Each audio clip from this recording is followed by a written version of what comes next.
1911 and 1973, 84 young men died at the Dozier School for Boys, a juvenile justice facility in Marianna, Florida.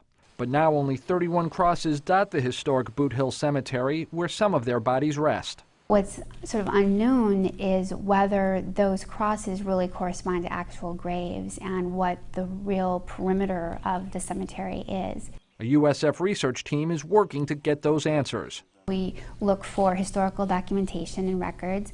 We look at witness interviews and what people say who have firsthand knowledge about the graves in the cemetery. The group is mapping the Panhandle site using a number of methods like ground-penetrating radar.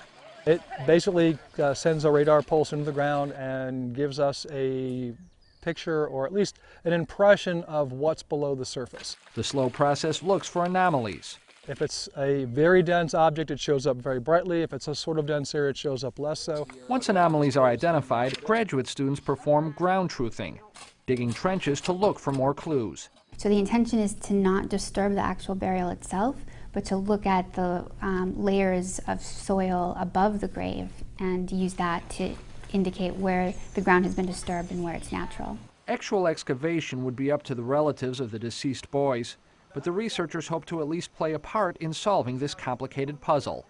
There are questions that the public and families have, and hopefully this will answer some of those questions.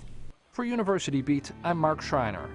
For more information about this University Beat or to view previous segments, log on to WUSF.org and click on the University Beat link.